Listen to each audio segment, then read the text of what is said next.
quick. Jeff Klein says, quote, on Syria, the usual smearing of anti-imperial leftists from the liberals was amplified by a sector of the left agreeing with them. Aaron, could you comment on that one? And let me just give you another one real quick. A second question, Paul Shannon asks, what do you make of the present barrage of information about Russian cyber attacks on many of the US's key institutions? So when it comes to Syria and the left, I the best faith spin on it that I could put is that, look, propaganda is very powerful. I myself bought into some of the Syria propaganda stuff at a certain point.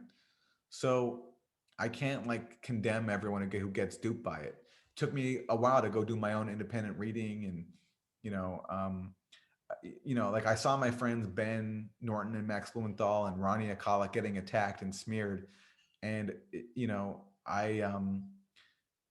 I wanted to just find out for myself what like what was going on, because I saw even some leftists attacking them, and as soon as I did a moment's research and reading what the reality was, it was obvious to me that they were entirely right. And so the best faith spin I can put on it is that some people on the left are just credulous and they haven't done enough independent reading on their own. And it's superficially appealing to buy into this idea that we're supporting this freedom struggle in Syria, the Syrian revolution, because initially there were some protests that were calling for democratic reforms under an authoritarian government. And so why wouldn't you support that? But the problem is that that element got crushed a long time ago, and that narrative got repurposed to basically help justify supporting jihadist contras in a brutal, dirty war that was not about peaceful protesting for democratic reforms. It was about flooding the country with weapons and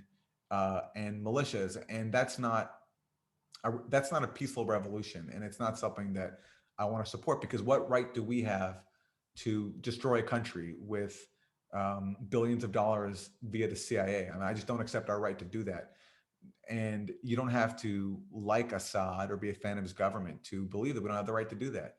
And I guess some people who mean well have gotten duped by the propaganda, and that's what happens. I mean, to justify wars abroad, I mean, narrative managers will use cynical weapons, cynical means to take advantage of people's concerns for humanitarian rights to justify it. So, with the first Gulf War, we heard that uh, Iraqi troops were ripping out babies from incubators. With the second Gulf War, we heard that there were rape rooms inside Saddam's Iraq. With Libya, Susan Rice told us that Gaddafi was giving his troops Viagra so they could commit mass rapes. So this kind of humanitarian interventionist propaganda is used constantly. In the case of Syria, it's true that they are living under an authoritarian government. I'm happy I don't live under Assad, but we don't have the right to destroy a country because we don't like their government. And of course, this has nothing to do with Assad being authoritarian, because if we really cared about authoritarian governments, we could do easily replace the ones that we support in Saudi Arabia, and we wouldn't have supported Saudi Arabia when it went over to Bahrain at the exact same time as Syria was happening to crush the protests in Bahrain with military force. So um, it's unfortunate how toxic Syria has become, and the best thing we can do is just be calm and try to be compassionate and speak to the facts. The second question about the alleged Russian hacking, there's whether it's true or not. And actually, I wouldn't be surprised if it's true. I mean, this is espionage. The U.S. It's been known now for a few years that the U.S. has planted cyber weapons inside of Russia's electrical grid and committed all sorts of espionage there. So this is what these countries do. So I wouldn't be surprised actually if it is Russia. But then of course you look at the rhetoric and you saw, Senator Durbin saying that this was an act of war.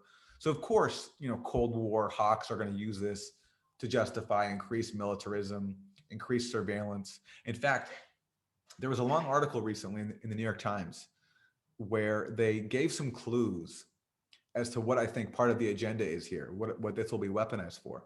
And there's, the article is sourced to some intelligence officials. And what their message was is that these hackers were able to take advantage of constraints on NSA spying domestically. So the NSA can easily spy abroad, but there are some constraints on the NSA to spy internally. And what this article was suggesting was that these hackers took advantage of that, took advantage of protections against spying here. So I think one thing that this will be used for is to justify increased spying at home, as if they needed more, justification already. But in terms of the allegation itself, I have no way to say whether it's true or not. I'll just say that if it was Russia, I wouldn't be surprised at all.